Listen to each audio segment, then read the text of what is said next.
오늘은 생명을 구할 것인가, 죽일 것인가 라는 제목으로 함께 말씀 나누겠습니다. 몇 달 전에 이제 우리의 여름을 즐겁게 해줬던 리우 올림픽이 있었습니다. 이제 거기서 제가 참 재미있게 개인적으로 봤던 경기가 있는데 그것이 이제 여자 배구였습니다. 늘 파이팅이 넘치고 또 김연경 선수로 이제 대표되는 이 공격의 시원시원함 때문에 이제 제가 모든 경기를 챙겨봤었는데요. 아쉽게 이제 8강에서 떨어졌습니다.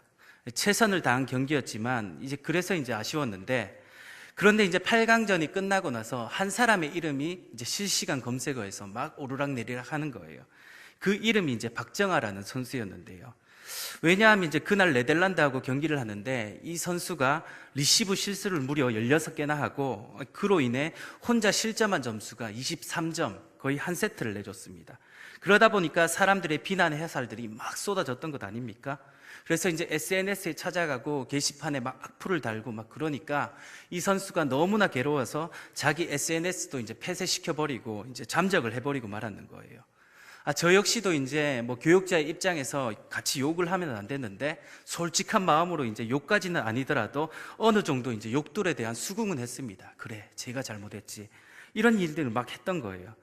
그러면서 이제 나중에 좀 시간이 지나서 생각을 해보니까 나에게 욕할 자격이 있을까라고 질문을 해봤습니다. 왜냐하면 평소에 여자 배구 한 번 안 보다가 올림픽에서 8강 떨어졌다고 이 비난하는 것이 옳은 걸까 하는 이 질문이 제 안에 있었기 때문이었어요. 그러면서 이제 이 부분에 이제 교육자로서의 이제 생활에 대해서 한번 고민을 해봤습니다. 교육자로 있으면서 이제 사람들의 실수에 대해서, 잘못하는 부분에 대해서 안아주고 보듬어 주기보다는 지적하고 상처 주는 일에 열심을 다 했던 건 아닐까라는 이 질문도 스스로에게 했던 거예요. 그러다 보니까 이 부끄러웠던 과거가 자꾸 생각이 나는 거예요. 내 딴에는 이제 그 사람을 위해서 하는 말이고 이 가르치기 위해서 했던 말인데, 이 말하고 나서 이 분위기가 이상하게 되고 이제 그 사람이 상처받았던 장면이 계속해서 제 안에서 떠올랐던 것 아닙니까?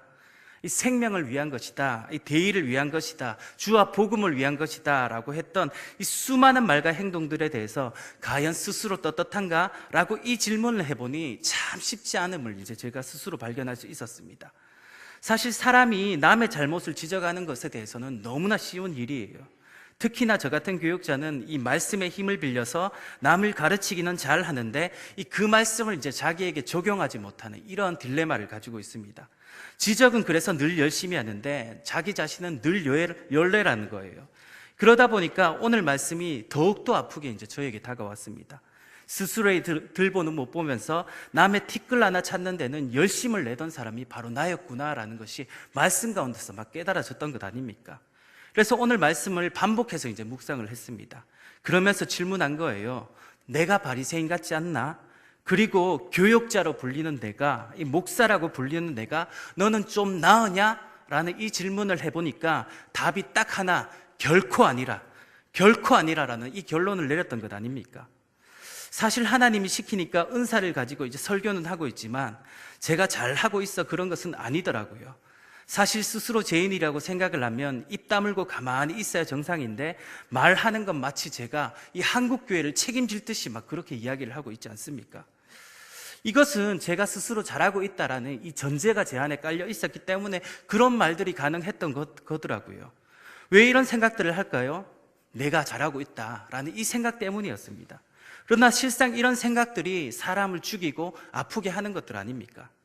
오늘 본문에도 이제 스스로 잘하고 있다라고 생각하는 사람이 나타납니다. 그 사람들이 바로 바리새인들이었습니다. 본문의 6절에 보면 이렇게 이야기합니다. 우리 6절을 다 같이 한번 읽어보겠습니다. 시작. 바리새인들이 나가서 곧 헤롯 당과 함께 어떻게 하여 예수를 죽일까 의논하니라. 아멘. 오늘 본문에 보니까 예수님을 죽이고자 이제 결심을 했습니다. 사실 바리새인들은 그 시대의 가장 대표적인 종교인들이었어요. 하나님을 믿는 사람들이었고, 이 종교적으로는 율법을 지키는 사람이었고, 민족적으로는 이 구약과 신약, 이 400년 중간기 시대 때 이제 소위 민족을 지키기 위해서 이제 일어났던 하시딤이라는 이 사람들의 후예가 바로 바리새인들이었습니다.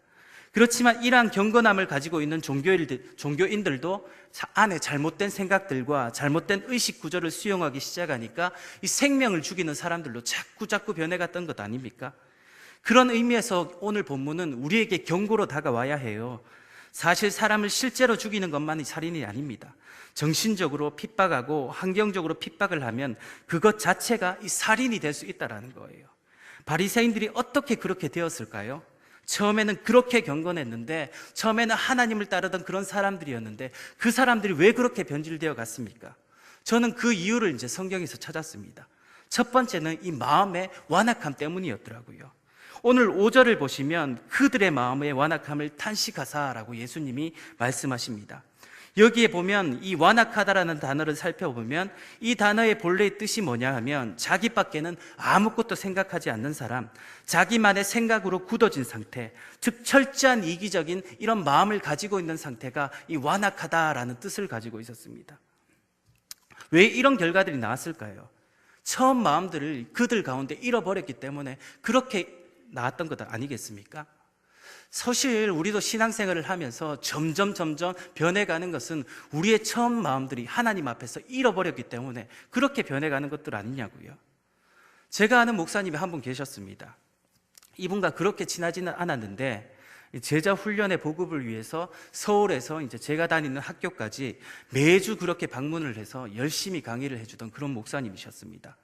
우리나라에서 제일 큰 장로교회에서 사역을 하고 계셨고, 얼굴은 왜 그렇게 잘생겼는지 저 턱에 손을 갖다 대면 배지 않을까라는 이런 생각을 가질 정도로 엄청 잘생긴 거예요. 저하고는 완전 비교도 안 될 정도로 예수님을 보면 과연 좀 느낌이 비슷할 수 있겠다라고 제가 첫인상에 이제 막 그렇게 생각을 했었습니다.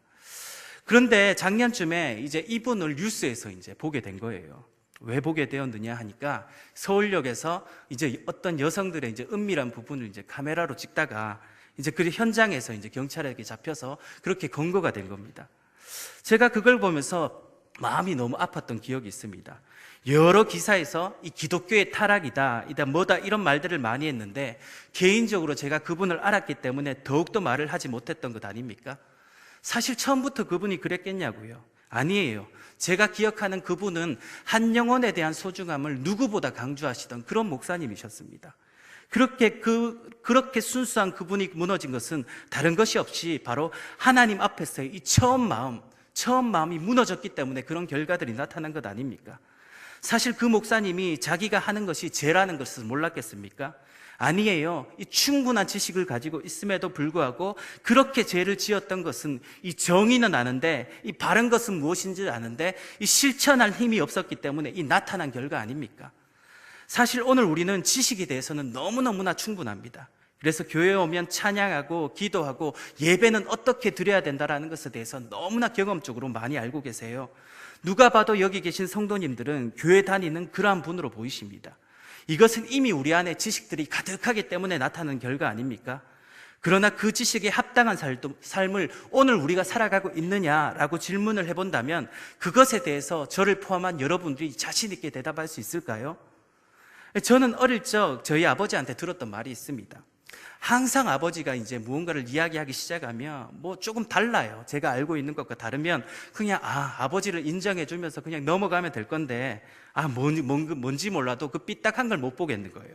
그래서 제가 따박따박 따져가면서 아버지 그건 아닙니다 라고 이렇게 이야기하면 아버지도 이 자식한테 지기 싫으니까 또 자기 이야기를 막 하기 시작하는 거예요. 그러면 제가 또 따박따박 따져가면서 아버지 그건 아니라고요 이렇게 이야기하면 나중에는 막 화를 내면서 니는 진짜 주디만 살았다 하면서 이제 저한테 그렇게 이야기를 했던 거예요. 한 번은 또 제가 너무 궁금해서 이제 사람들 대하는 게 어려우니까 여동생에게 이런 질문을 한 적이 있습니다. 미정아, 네가 보기엔 내가 좀 어떤 거 같노? 라고 이렇게 물어보니까 좀 솔직하게 얘기해라 라고 이렇게 이야기하니까 제 동생이 이야기하는 겁니다. 고민을 하더니만 그래 오빠야, 네가 솔직하게 이야기하라니까 내가 하는데 오빠야, 네 말은 틀린 게 하나도 없다. 그런데 오빠야, 네 말은 들으면 기분이 나쁘다. 이렇게 이야기를 하는 겁니다. 이것이 왜일까요? 제 삶이 제 말을 따라가지 못했기 때문에 그렇게 나타났던 결과들 아닙니까? 사실 삶으로 증명해야 하는 것이 그리스도인인데 그렇게 살지 못하니까 세상에서 우리가 그렇게 비아냥거리면서 살아갈 수밖에 없었더라고요.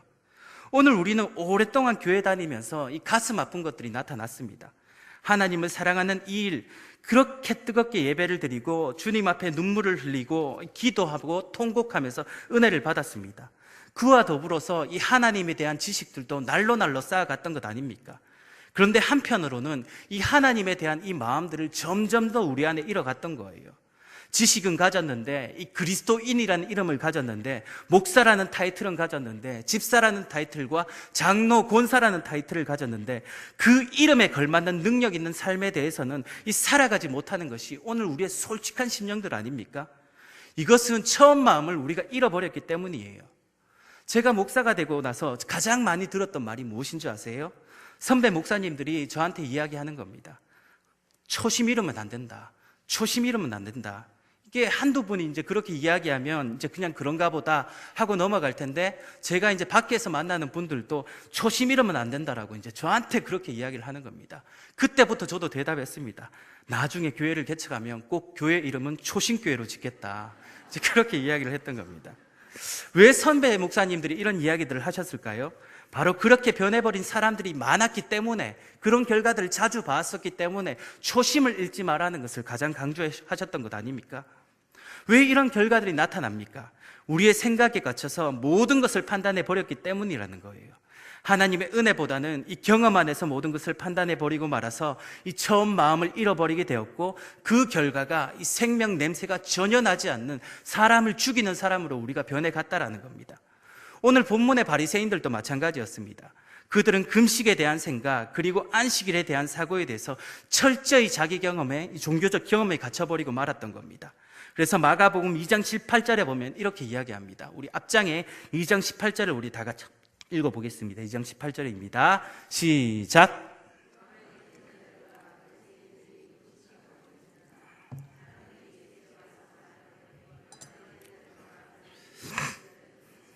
당신의 제자들은, 아멘. 여기서 바리새인들은 금식을 가지고 이제 예수님께 시비를 걸고 있습니다. 그 배경을 살펴보면 이제 앞서서 세리 마태가 이 주님 앞으로 돌아오는 사건이 일어나게 됩니다. 그러한 주님은 이 죄인이 돌아왔기 때문에 너무나 기뻐서 마태의 집에서 이제 잔치를 베푸셨던 거예요. 그래서 2장 15절에 보니까 그의 집에 앉아 잡수실 때라고 표현을 하고 있습니다. 이것은 예수님께서 막 즐거움의 잔치를 벌이고 있는 그런 광경이에요. 이제 그 광경을 가만히 보던 바리새인들은 이 시비를 거는 겁니다.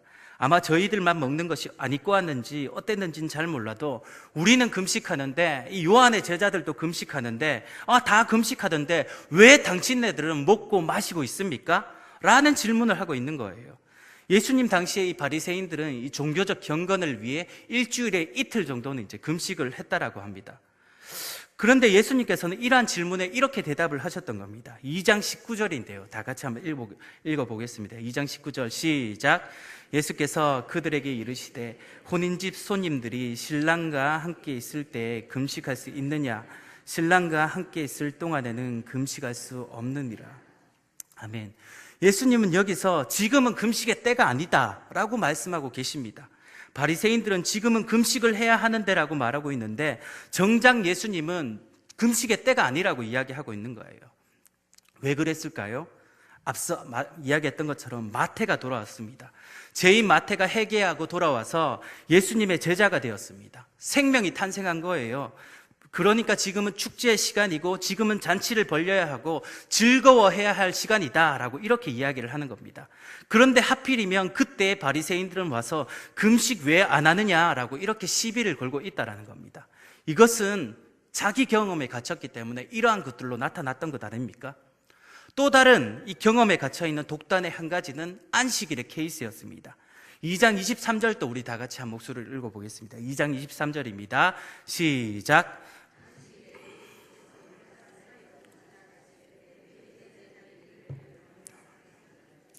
아멘. 안식일 날 예수님의 제자들이 이삭을 잘라 먹는 사건이 나옵니다. 그러면 우리는 배가 고파서 그랬는가 보다라고 이해하고 넘어갈 수 있는데, 이 바리새인들의 반응은 전혀 달랐던 거예요. 2장 24절도 다 같이 한번 읽어보겠습니다. 시작. 바리새인들이 예수께 말하되 보시오 저들이 어찌하여 안식일에 하지 못할 일을 하나이까. 아멘. 겨우 한다는 소리가 이제 안식날 하지 못할 일을 왜 하고 있습니까? 라고 이렇게 이야기를 하고 있다는 거예요. 사실 안식일이라는 것은 우리의 유익과 쉼을 위해서 있는 날입니다. 그래서 이날은 하루 종일 그분 안에서 쉼을 얻고 이 그분을 묵상하면서 보내는 날이에요.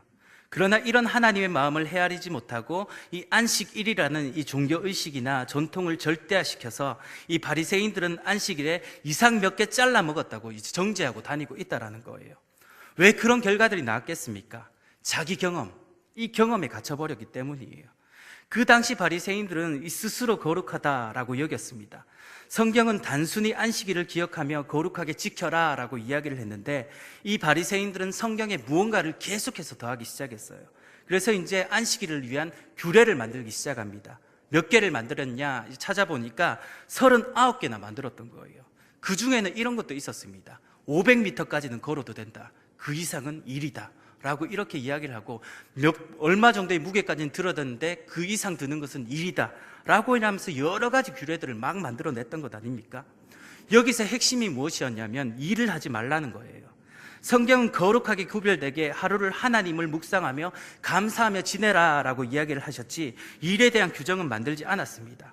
안식일을 주신 것은 우리의 유익을 위해서였지 우리를 가두기 위함에 그런 어떠한 목적이 있었던 것은 아니었어요. 이러한 것을 가지고 이제 사람들을 막 죽이고 있었다는 겁니다. 그렇기 때문에 오늘 본문에 손 마른 자 고치신 것, 그것까지는 좋다, 인정하겠다.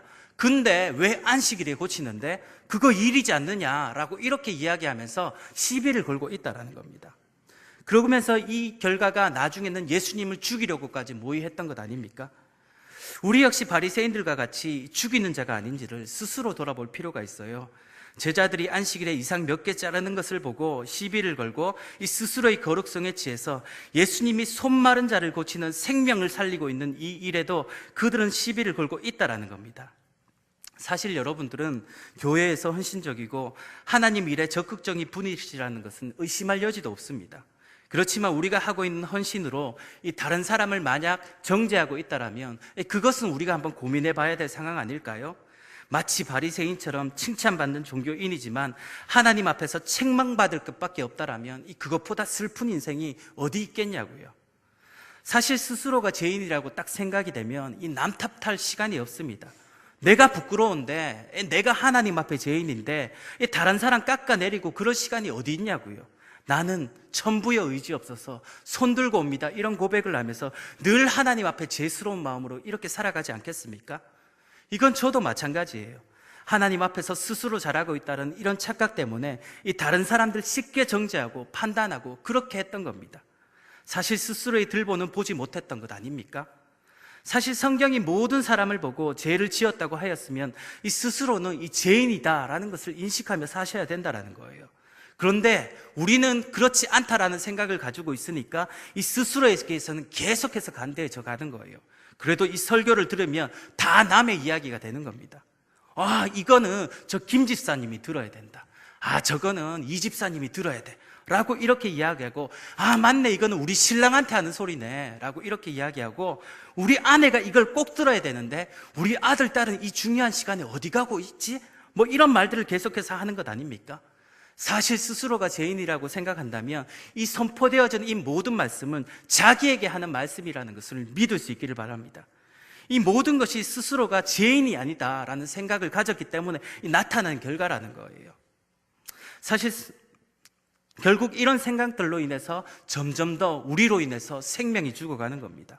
그래서 우리는 생명을 살리는 사람이 되기 위해서 이 한 사람을 바라볼 필요가 있습니다. 그 사람이 바로 오늘 본문에 생명을 살리는 사람의 대표가 되시는 예수 그리스도라는 거예요. 우리 3장 1절인데요. 다 같이 한번 읽어보실까요? 3장 1절입니다. 시작.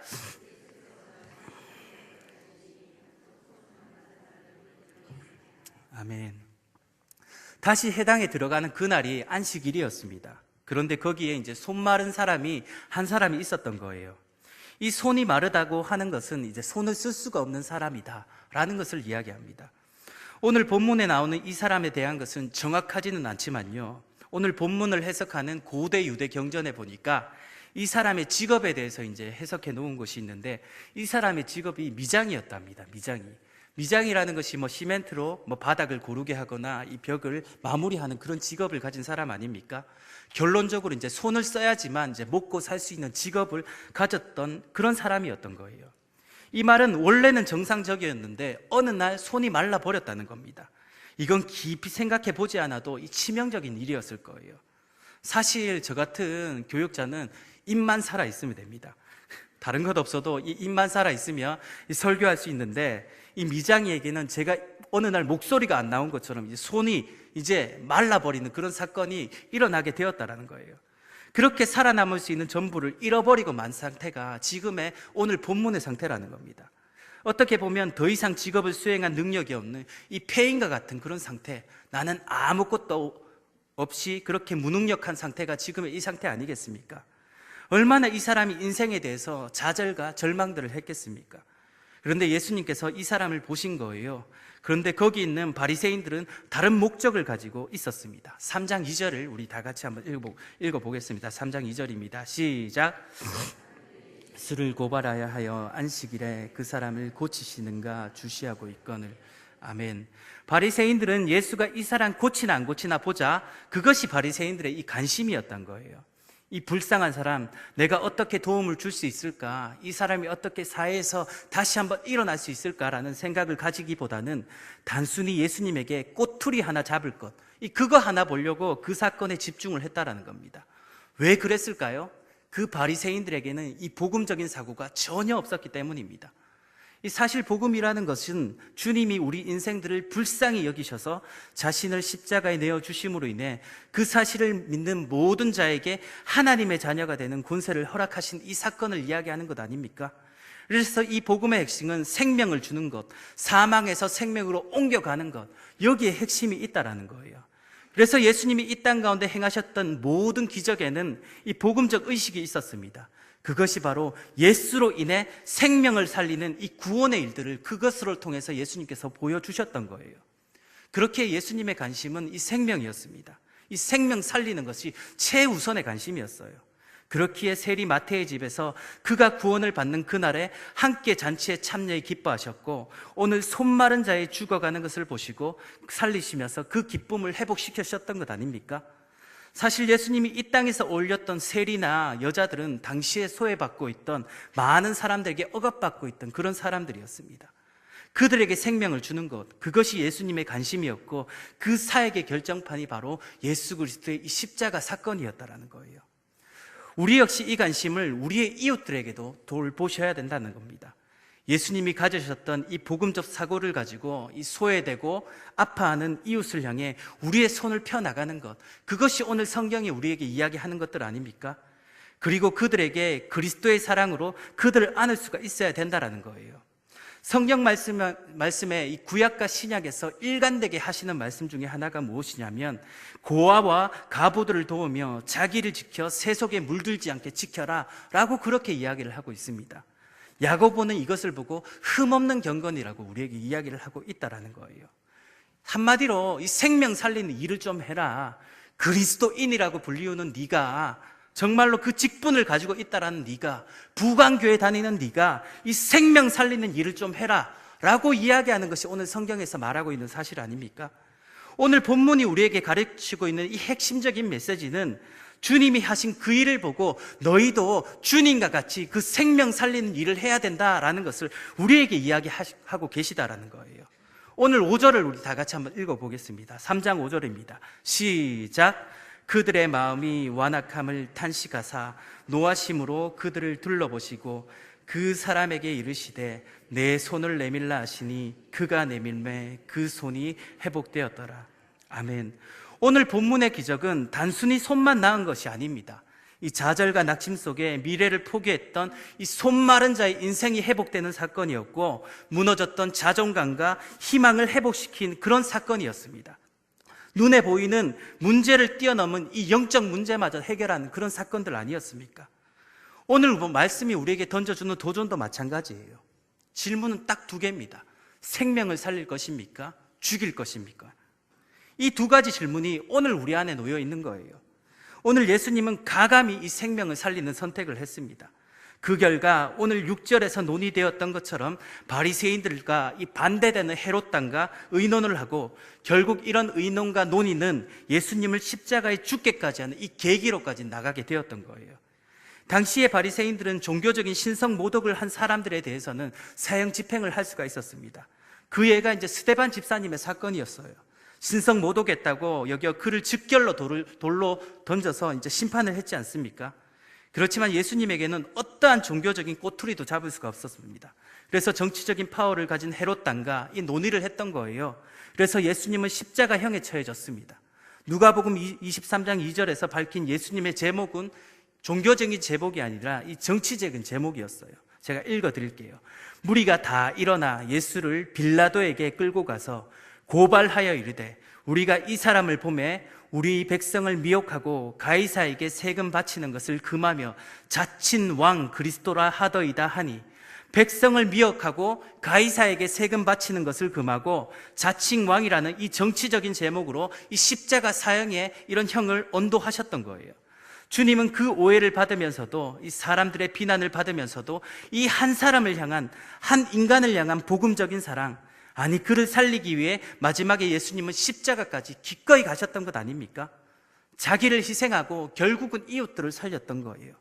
이런 마음, 이런 태도로 우리도 이웃들을 향해 나갈 수 있어야 됨을 믿을 수 있기를 바랍니다. 요즘에 많은 사람들이 절망의 시대라고 이야기합니다. 살아갈 수 없다. 여러 가지 뉴스에 아픈 소식들이 들려오고, 이런 세상에서 내가 어떻게 희망을 가지고 살아가지 하는 사람들이 굉장히 많이 있대요. 청년들 중에 유행하는 말이 하나가 있습니다. 대학부 목사님한테 들었는데요, 이생망이라고 혹시 들어보셨습니까? 이생망. 이 뜻이 뭘까? 저도 이제 굉장히 많은 고민을 했는데 이 답을 알 수 없어서 물어봤습니다. 이생망의 뜻이 무엇이냐 물으니까 그 목사님이 이렇게 이야기하는 거예요. 이번 생은 망했다 라는 뜻을 가지고 있대요. 이것이 이제 우리의 아들, 딸들이 하고 다니는 말들 중에 하나라는 겁니다. 어떤 청년이 또 태풍이라는 제목으로 시를 하나 적었답니다. 굉장히 짧으신데 제목이 너무 강렬하지 않겠습니까? 내용이 이렇습니다. 제목, 태풍. 내용, 태풍은 좋겠다. 진로가 있어서. 왜 이런 일들이 일어났을까요? 절망이 가득한 세상이기 때문에 이런 일들이 일어났던 것 아닙니까? 작년에, 저작년인가 이 세모녀 사건 기억하실 겁니다.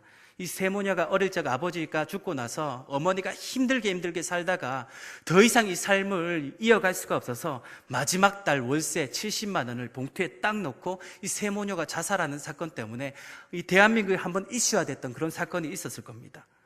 오늘 우리가 그리스도인이라면 그러한 사람들이 우리 주변에서 나오면 안 되는 것들 아닙니까? 오늘 예수님께서 이 한 영혼을 위해 이 십자가도 마다하지 않았던 것처럼 오늘 우리에게도 이 생명을 살리는 이 사역을 위해서 우리의 주변 사람들이 우리로 인하여서 구원을 받고 다시 한번 힘을 내게 하는 이런 사역들을 좀 목도해야 되는 것들 아닙니까? 저는 여러분들로 통해 그 일들이 일어나게 될 줄을 믿습니다. 그렇기 때문에 오늘 우리들로 통해 이제는 주변의 사람들을 좀 살필 수 있는 그런 눈을 좀 가질 수 있었으면 좋겠어요. 그래서 오늘 혹시나 우리 주변에 어렵고 힘들어하고 있는 사람들이 없는지, 죽어가는 사람들이 없는지, 손 마른 자와 같이 우리의 도움이 절대적으로 필요한 그런 사람들이 없는지 그분들을 좀 살피셔서 복음적인 시각으로 그들에게 다가가서 그들의 인생을 좀 구원해내는 그런 놀라운 사역들을 해나갈 수 있는 귀한 성도가 될 수 있기를 주님의 이름으로 축복합니다. 청년들이 정말로 돈이 없어서 결혼을 못하고 취직을 하지 못하고 있대요. 이런 아픈 현실 가운데서 오늘 우리가 할 수 있는 일들이 있다면 그들을 좀 돕고 그들을 좀 세우는 이런 사역들을 해나간다면, 그것들로 인해서 좀 그들이 살아나갈 수 있다면 오늘 우리 교회가 존재하는 이유가 되지 않을까요? 이 압도적인 다름을 좀 구현해 나갈 수 있는 귀한 성도가 될 수 있기를 주님의 이름으로 축복합니다. 사실 이것이 굉장히 쉽지 않은 일임에도 불구하고 우리가 이렇게 나가야 되는 것은 하나님께서 우리에게 보여주신 경건의 모양이 이렇기 때문이에요. 마음속에 있는 이 경건의 몸, 가난하고 어려운 그런 사람들을 도우면서 자기를 지켜 깨끗하게 하는 것, 이것이 흠없는 경건이라고 이야기한다면 우리 주변에 있는 사람들, 그 죽어가는 사람들을 우리의 말 한마디 때문에 살아나가며 우리의 말 한마디 때문에 그들이 다시 한번 일어나게 된다면 그것보다 기쁜 일이 어디 있겠습니까? 오늘 우리로 인해서 그런 결단들이 하루하루 그렇게 이어져 나간다면 오늘 우리들로 인해서 이 교회가 변하고 이 땅이 변하게 되는 놀라운 역사가 일어나지 않을까요? 오늘 많은 것들을 우리가 비판할 정신이 없습니다. 오늘 스스로를 한번 보시길 바랍니다. 내 자신이 너무나 약하고 너무나 미약한 존재라 할지라도 내 안에 계신 이 성령님을 의지하면서 그 일들을 좀 해나갈 수 있는 그런 성도가 될 수 있었으면 좋겠습니다. 그래서 세상에 많은 사람들이 이 세상 썩었다라고 이야기할 때 우리는 그 세상을 좀 정화시켜 나가는 이 소금과 빛의 역할들을 좀 감당해 나갈 수 있는 귀한 성도가 될 수 있기를 주님의 이름으로 축복합니다. 이 생명 살리는 사역, 이것들을 감당해 나가게 될 때 이 교회가 변화되게 될 줄을 믿으면서 우리가 달려나갈 수 있었으면 좋겠습니다. 그렇게 가는 것이 가장 귀한 일들 중에 하나 아닐까요? 이 압도적인 다름을 구현해 나가는 거 참 쉽지 않습니다. 제가 새벽 기도 때 한번 이야기했던 이야기한데, 이제 태국에 어떤 광고가 있었습니다.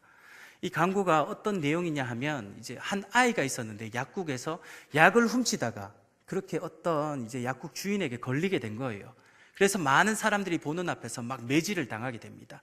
너 어디서 이런 거 배워먹었냐? 너네 부모님 누구야? 당장 데리고 와. 막 이런 이제 막 혼냄을 막 당하고 있었는데, 그때 앞집에서 이제 수프를 파는 한 아저씨가 있었는데 그 아이에게 조용히 다가가는 겁니다. 그래서 그 약국 아주머니에게 그 약값을 대신 지불하고 마지막 이 수프 하나를 손에 딱 쥐어주면서 집으로 돌려보내는 겁니다. 그래서 그 아저씨는 평생 또 그렇게 남을 도우면서 35년이라는 시간을 계속해서 도우며 살았던 거예요. 어느 날 35년이 지났습니다. 그 시간에도 그 시장에서 수프를 팔고 있었는데 이 아저씨가 어느 날 갑자기 팩 하고 쓰러져 버리고 만 거예요. 그러다 보니까 이제 딸이 놀래서 이제 병원에 데리고 가니까 이미 병이 굉장히 오랫동안 진행이 되어서 손 쓸 수가 없는 상태였습니다. 그래서 병원에서 당장 수술해야 된다라고 이렇게 이야기를 했던 거예요. 그래서 입원을 하고 여러 가지 병이 길어지다 보니까 가게도 정리하게 되었고 여러 가지 이제 수술도 받게 되었는데 병원비가 우리나라 돈으로 한 3천만 원 가까이 이렇게 나오게 된 겁니다. 그래서 이제 어떻게 해결할 수 없는 방안에서 막 절망 가운데 있었는데요. 어느 날 아침에 편지 한 장이 이렇게 그 딸아이에게 이렇게 온 거예요. 그러면서 이렇게 딱 적혀 있습니다. 그러면서 당신의 아버지의 모든 치료비는 완납이 되었습니다. 이렇게 기록이 되어져 있는 거예요. 그 치료비의 내역을 딱 보여주는데 35년 전 그 아이에게 지어줬던 약 4통과 수프 하나로 모든 것이 완납이 되었습니다. 이렇게 기록이 되어져 있는 겁니다. 어릴 때 도와줬던 그 아이가 나중에 의사가 되어서 그 빚을 갚았다라는 거예요. 오늘 우리들도 그런 일들을 좀 해나갈 수 있었으면 좋겠습니다. 물 위에 빵을 던지는 것 같이 이렇게 돕는 것이 무슨 의미가 있을까라고 생각할지 모르지만 그 빵을 하루하루 이렇게 던지다 보면 언젠가 하나님께서 그것을 우리에게 돌아오게 하실 거예요. 이 생명 살리는 일, 그 일들을 감당해 나가게 될 때 오늘 우리들로 인해서 이 교회가 주님 앞으로 돌아오는 놀라운 역사가 일어나지 않을까요?